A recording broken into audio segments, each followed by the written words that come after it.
Jeg hedder Funky Jesus. Velkommen til mit show. Kender du typen?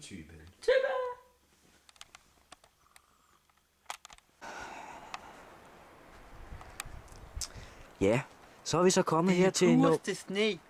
Ja, Det er det pureste sne. ja. Så er vi så kommet her til huset, Roland. Hvad synes du om det? En måge. En måge. Ja. M-O-V-E. Kom, Lad os gå indenfor. kom Roland, så går vi indenfor. Kom, jeg trådte lige i noget. Er der nogen hjemme? Nej, det tror jeg ikke. Er det tomt hus? Ja, det er det. Der spørger jeg lige i verden. Hvad bruger man huset til? Ja, men det vi er kommet her i, det er entréen, hvor, Det er hvide pulver, jeg gemte. ja,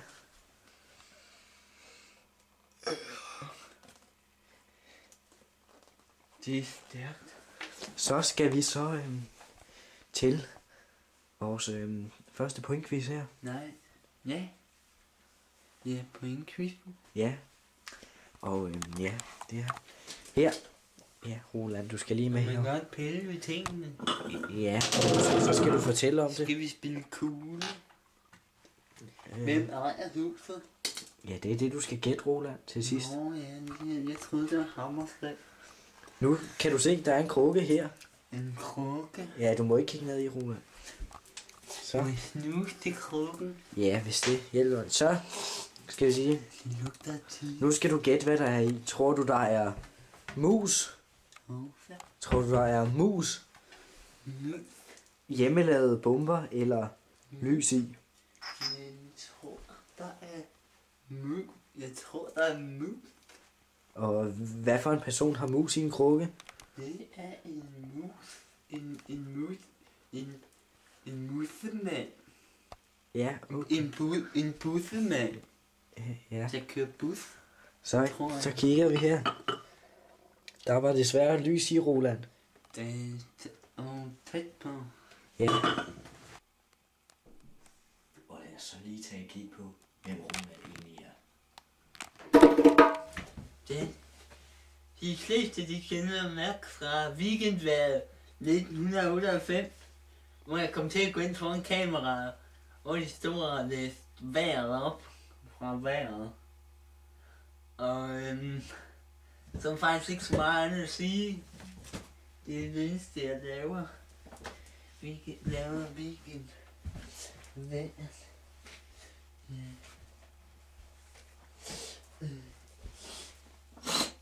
Au. Ja, Roland, så skal vi Jeg så... var lige i LaLandia, vandlandet her for lidt siden. Ja, Roland, det... Ja, nu går vi ud i køkkenet her. Jeg skal lige tisse. Det skal du ikke gøre her i hvert fald. Ja, Der er kød på. Der er kød på bordet. ja. Ja. Roland, hvis du kigger herover. Kan I have noget vand?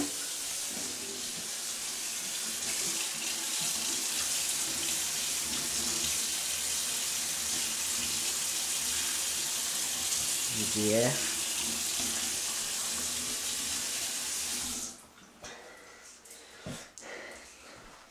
Det er dejligt med lidt vand nu om dagen. Ja. Roland, nu kan vi se, der står her. Der står der noget. Du skal lige vise mig noget Ama margarine.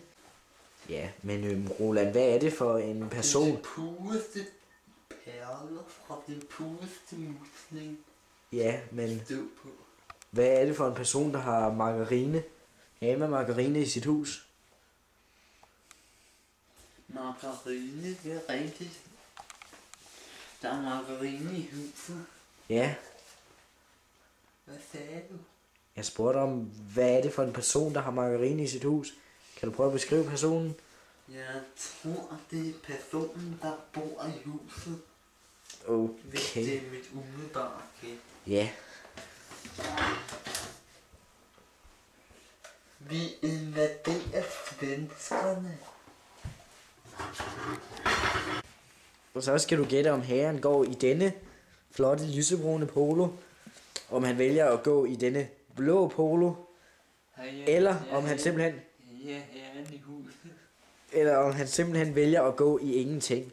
Så er han krystol. Nej, det Den går nøgen. ja, det er rigtigt. Der er hul i på. Okay.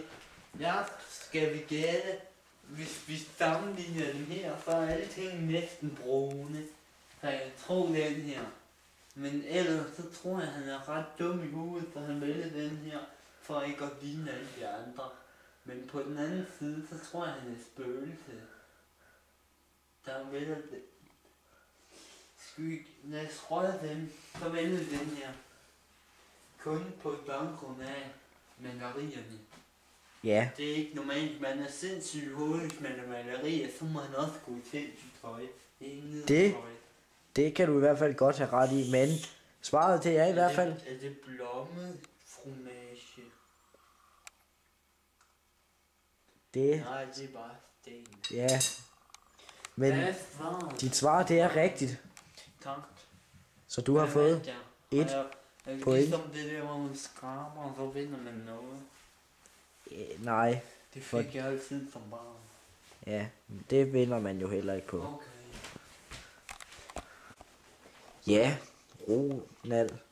Nu er vi så... Jeg hedder Ronald Feinsmaker, fordi jeg har forstand på alt det dyreste af det dyreste. Ja, Roland.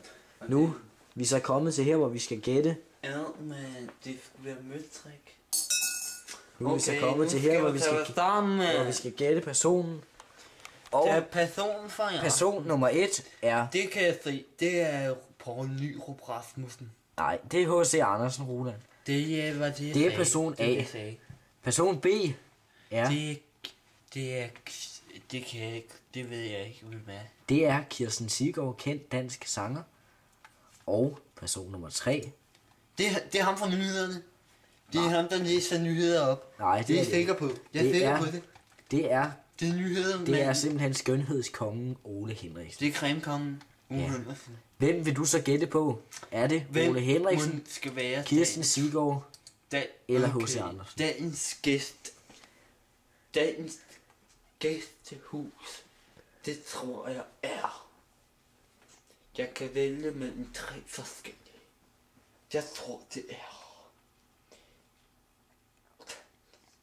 Han, der har lavet cremerne. H.C. Andersen vælger jeg til dagens mand. H.C. Andersen. Okay, Det er ham, jeg gætter på. det får vi så se lige om lidt, når han træder ud af døren. Nu Her kommer dagens gæst.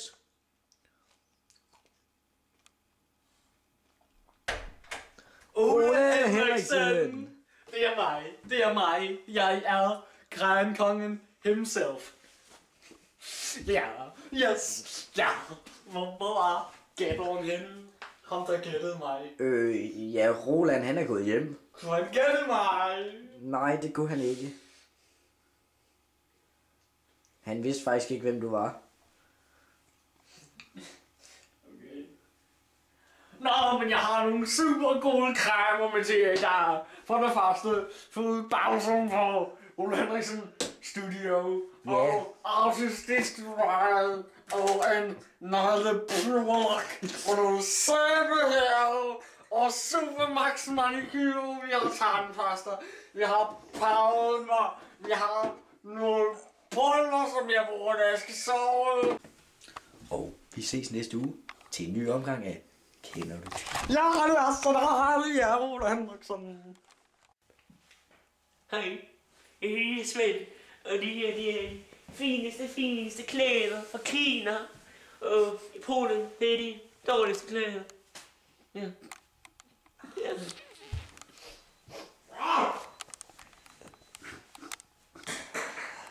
Åh,